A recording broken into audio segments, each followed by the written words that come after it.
Il y a des âmes qui étaient en bonne santé. Il y a des femmes qui ont grandi dans une famille où elles savaient qu'elles étaient aimées. Mais qui ont fini à cause d'un mauvais mariage par se sentir rejetées. Tout ce que les parents avaient investi comme amour a été démoli et remplacé par l'insécurité, la peur, le rejet. À cause d'un irresponsable, un insensé de mari. Fais attention à qui tu donnes ce pouvoir d'être un avec toi. Fais attention à qui tu vas marier. Voilà pourquoi il faut que tu arrêtes d'être excité. Hey, il s'intéresse à moi, je n'ai que toi, doucement, doucement, doucement. Tu ne sais pas ce que c'est. Tu ne sais pas où tu vas. Tu ne sais pas dans quoi tu vas t'engager. Arrête d'être excité. Arrête de laisser tes hormones prendre le contrôle. Cette affaire-là, c'est beaucoup plus qu'une robe blanche et un costume noir. Il y a des hommes qui connaissaient leurs valeurs, qui se respectaient, qui s'appréciaient, qui se valorisaient. Mais parce qu'ils ont épousé une femme insensée, querelleuse, sorcière, race de vipère, serpent à sonnette. Maintenant, il se trouve, le gars qui savait qui il était, qui s'appréciait, maintenant se trouve ringard, paumé, pauvre type. Pourquoi? Parce qu'une femme insensée n'a pas arrêté de le gronder, de l'injurier, de l'insulter. Tu es un gamin, tu es un enfant. Hey, c'est le chef! Et maintenant le gars, il est diminué, il doute de lui. Le mariage peut te tuer. Déverse plus de grâce, plus de paix, plus de consécration, de sainteté, de pureté, plus de ton feu en moi, plus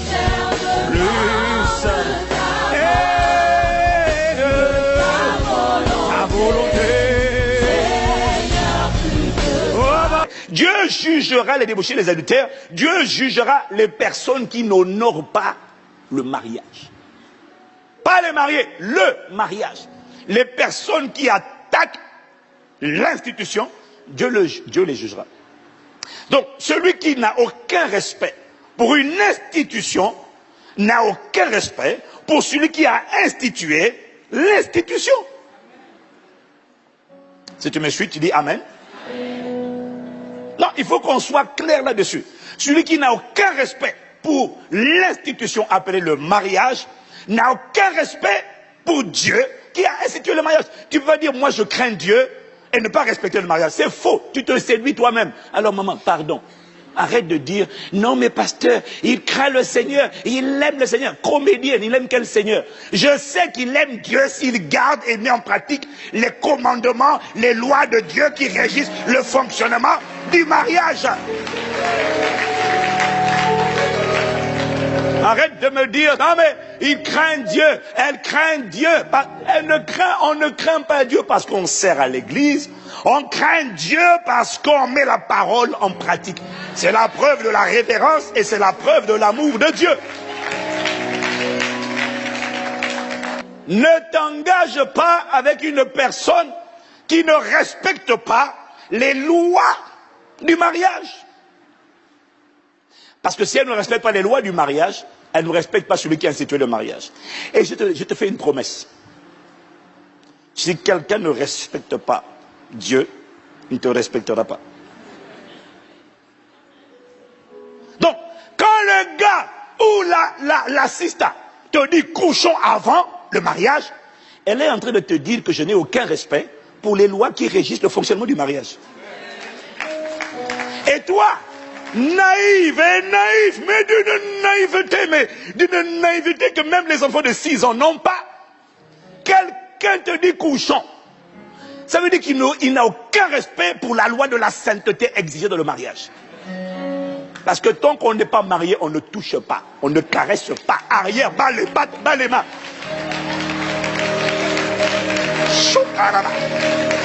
Je t'avais dit. Quelqu'un te dit couchons, tu ne discernes pas que, un, il ne respecte pas Dieu. Et s'il ne respecte pas Dieu, il ne te respectera jamais.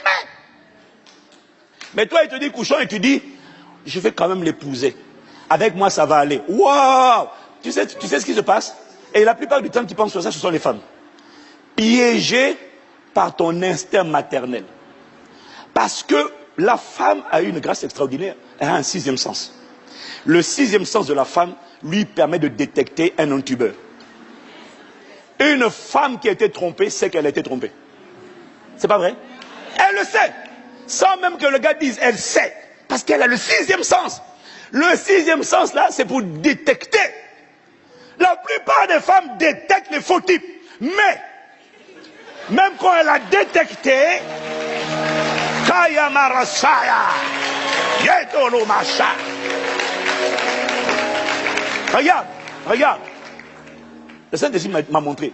Elle a détecté, mais l'instinct maternel lui dit, non mais,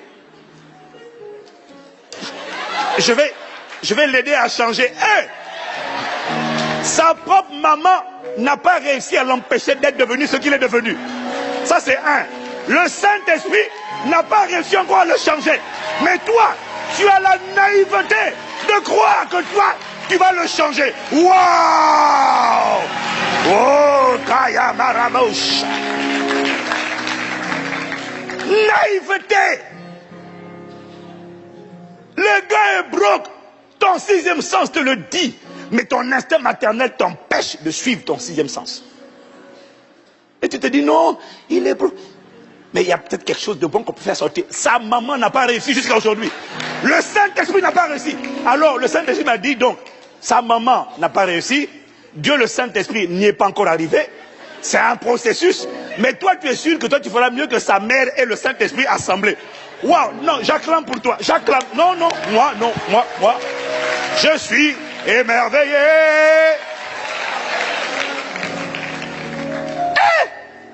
Non, j'ai pas entendu, tu fais quoi?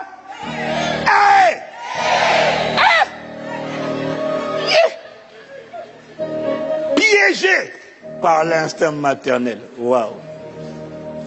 Que Dieu te délivre de ce piège au nom de Jésus-Christ. Qui te donne le discernement et la lucidité. Ça va, non?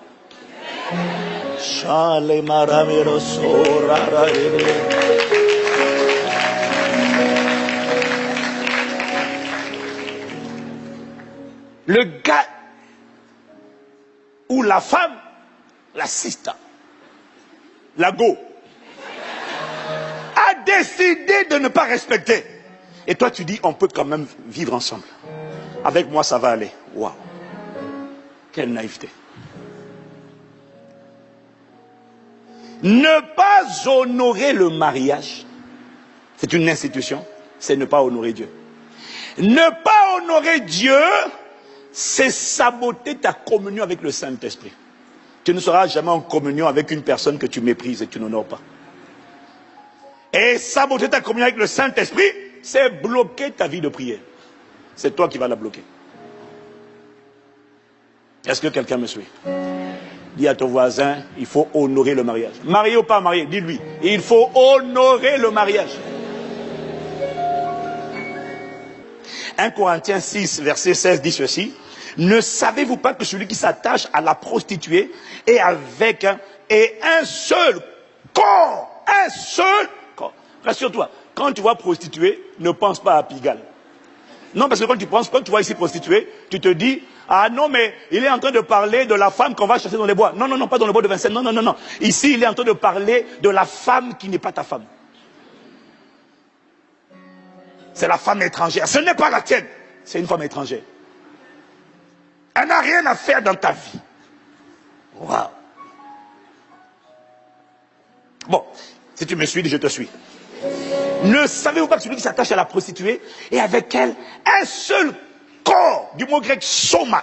C'est-à-dire qu'il y a un mystère derrière le rapport intime qui fait en sorte que les deux deviennent un. Physiquement, tu vois deux corps séparés, mais en réalité, ces deux corps ont fusionné.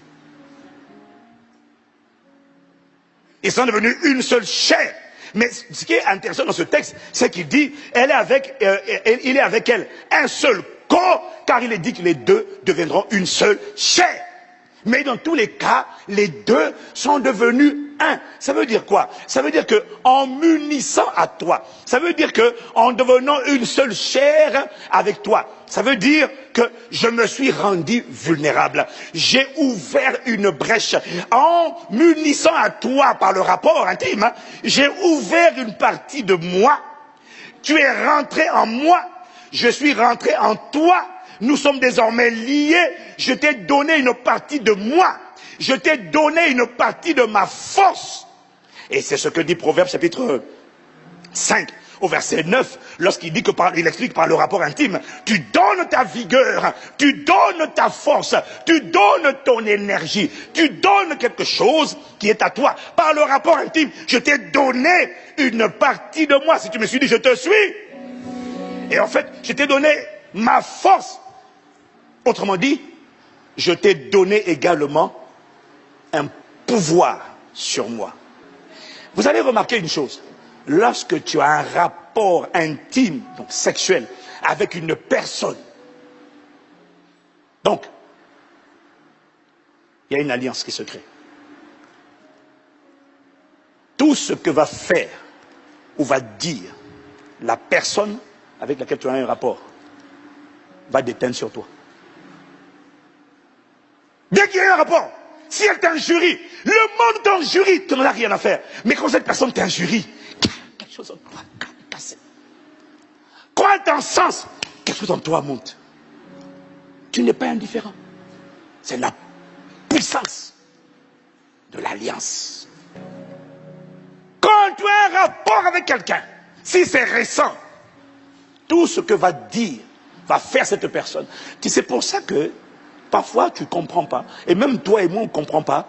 Mais pourquoi elle couche avec un gars? Le gars la détruit, le gars la rabaisse, ou la femme l'injurie. Mais pourquoi il est encore avec elle? Elle est liée.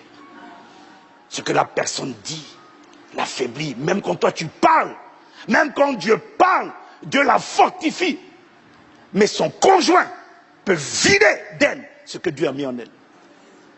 Dieu l'a fortifié. Son conjoint, si c'est quelqu'un d'insensé, de méchant, peut enlever toute cette force. Comment? Une parole, une action. Ils sont liés. Fais attention à qui tu donnes ce pouvoir. D'être un avec toi. Fais attention à qui tu vas marier. Voilà pourquoi il faut que tu arrêtes d'être excité. Hey, il s'intéresse à moi, je m'attends toi doucement, doucement, doucement. Tu ne sais pas ce que c'est. Tu ne sais pas où tu vas. Tu ne sais pas dans quoi tu vas t'engager. Arrête d'être excité. Arrête de laisser tes hormones prendre le contrôle. Cette affaire-là, c'est beaucoup plus qu'une robe blanche et un costume noir.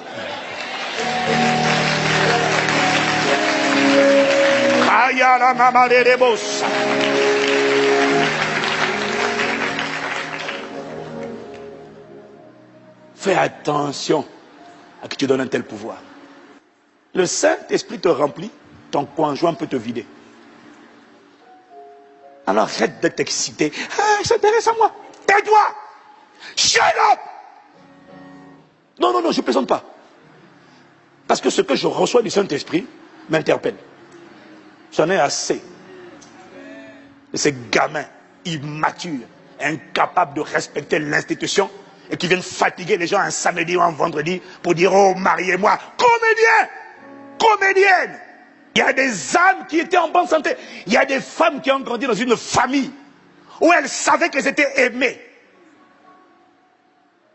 Mais qui ont fini à cause d'un mauvais mariage par se sentir rejetées. Tout ce que les parents avaient investi comme amour a été démoli et remplacé par l'insécurité, la peur, le rejet.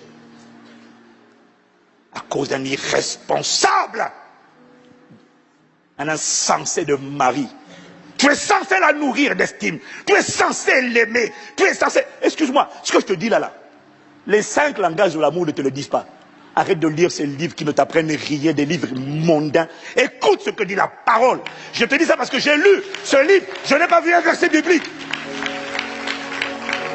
D'ailleurs, virez-moi ça de la librairie. tous les livres où il n'y a pas la parole, virez-les-moi. On ne t'apprend pas que le mariage est une institution. On t'apprend que le mariage, c'est juste une affaire de couple. Non, c'est beaucoup plus profond que deux personnes. Comédie. On m'a parlé de ce livre, les 5 langages. Et comme ma femme et moi, on nous a parlé des 5 langages, je ne me retrouve dans aucun langage. Ma femme ne se retrouvait pas, moi je ne me retrouvais pas. Il faut faire attention quand quelque chose a été écrit par quelqu'un selon sa culture. Et puis il essaie d'en faire un standard universel. Non, le standard universel, c'est la BIBLE. C'est là que se trouve le principe.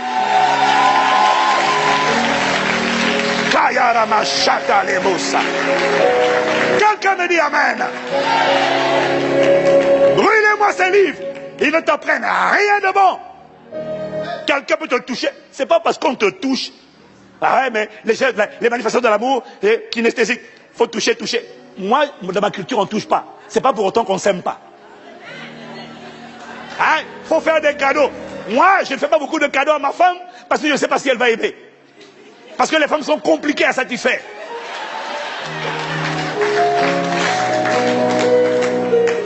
Mais elle sait combien je l'aime. Combien je bénis Dieu. Elle le sait. Elle n'a même pas besoin de cadeaux. Elle le sait.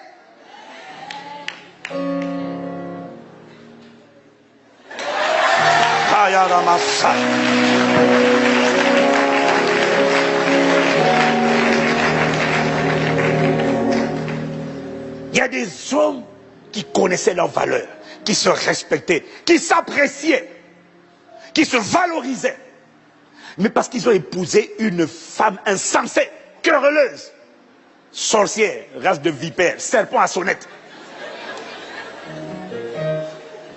Maintenant, il se trouve, le gars qui savait qui il était, qui s'appréciait, maintenant se trouve ringard, paumé, pauvre type. Pourquoi?